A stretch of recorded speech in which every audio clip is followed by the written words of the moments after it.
अगले साल आईपीएल तो होगा, लेकिन उसमें डिफेंडिंग चैंपियन आरसीबी नहीं होगी।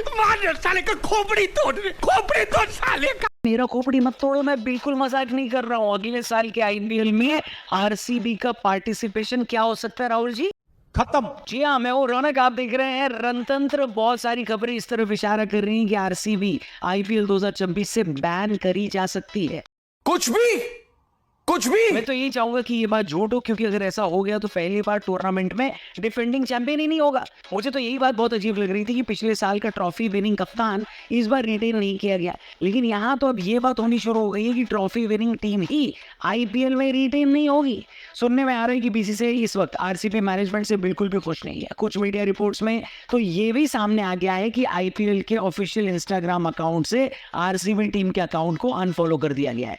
हालांकि इस बात का फैक्ट चेक मैंने खुद इंस्टाग्राम पर जाकर कर लिया है। आईपीएल T20 का जो ऑफिशियल अकाउंट है इंस्टाग्राम पर, वो अभी भी सारी टीमों को, जिसमें आरसीबी भी शामिल है, उनको भी फॉलो कर रहा है।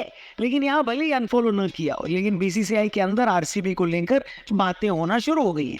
जैसा कि आपको पता है, मामले की सारी जड़ चिन्नास्वामी के बाहर हुई भगदड़ थी, जिसके बाद आरसीबी के 11 फैंस को जान से हाथ धोना पड़ा था। मैं अभी भी ये मानता हूँ कि बेंगलुरु में जो हुआ उसकी जिम्मेदारी फ्रेंचाइजी और खिलाड़ियों की नहीं हो सकती। ये काम पुलिस प्रशासन और सरकार का है। लेकिन जैसे जैसे इन्वेस्टिगेशन होती जा रही है, ये बात सामने आने लगी है कि आरसीबी मैनेजमेंट के एंड पर भी लापरवाही हुई है और गलत डिसीजन लिए गए हैं।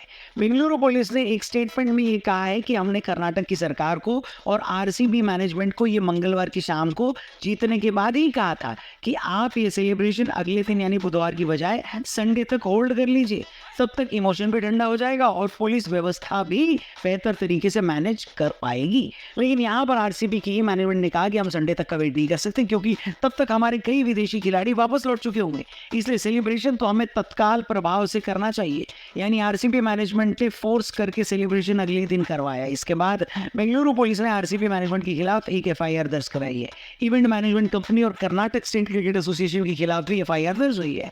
पुलिस ने आरसीबी के मार्केटिंग हेड को भी गिरफ्तार किया है और कर्नाटक स्टेट क्रिकेट एसोसिएशन के 2 अधिकारियों ने पद से इस्तीफा दिया है। जब बीसीसीआई से सेलिब्रेशन के बारे में रिएक्शन लिया गया तो उनका कहना था कि हमारा काम तो फाइनल तक था, उसके बाद हमारा कोई लेना देना ही नहीं है। हालांकि बीसीसीआई ने अपने बयान में ये भी कहा है कि वो इस मामले की जांच करवाएंगे, क्योंकि हम भारत में क्रिकेट के कस्टोडियन हैं और दोबारा ऐसी बात न हो, इस वजह से हमारा इस मामले की जांच कराना बनता है। इसके बाद से बीसीसीआई ने कोई बयान तो नहीं दिया, लेकिन सूत्र यही बता रहे हैं कि बीसीसीआई ने इस पर एक जांच कमेटी बिठा दी है और अगर बेंगलुरु ट्रेजेडी में आरसीबी मैनेजमेंट का किसी भी तरीके से कनेक्शन निकल कर आता है तो 1 साल के लिए आरसीबी को आईपीएल से बैन कर दिया जाएगा।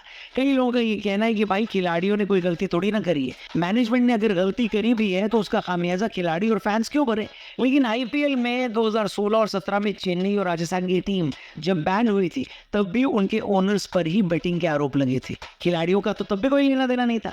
इसलिए बीसीसीआई आरसीबी को सस्पेंड तो कर सकती है। क्या विधि का विधान होगा सोचिए। अगर आईपीएल 2026 से आरसीबी बैन होती है तो उनके फैंस चेन्नई को बैन करने और जेल जाने पर जो मीम बनाते आए हैं दोबारा नहीं बना पाएंगे, और चेन्नई फैंस तो वैसे भी आरसीबी के ट्रॉफी न जीतने पर मीम नहीं बना पाएंगे। मतलब ऊपर वाले ने गजब का खेल रचाया है। लेकिन आप कमेंट करके ये बताओ कि क्या आरसीबी की टीम को 2026 से बैन करना चाहिए? क्या आपको लगता है कि बेंगलुरु भगदड़ के लिए आरसीबी का मैनेजमेंट ही जिम्मेदार है या ज्यादातर वही लोग जिम्मेदार है? और मान लो कि आरसीबी अगर बैन हो जाती है तो आपके हिसाब से किस शहर या प्रदेश की टीम आनी चाहिए आईपीएल में अगले साल? मेरे हिसाब से तो केरल या फिर मध्य प्रदेश की टीम की जरूरत है इस लीग को। देखना ये भी होगा कि विराट कोहली कहाँ से खेलेंगे, क्योंकि उन्होंने तो आईपीएल जीतने के बाद भी कहा था कि मुझे हमेशा से आरसीबी के लिए ही खेलना था।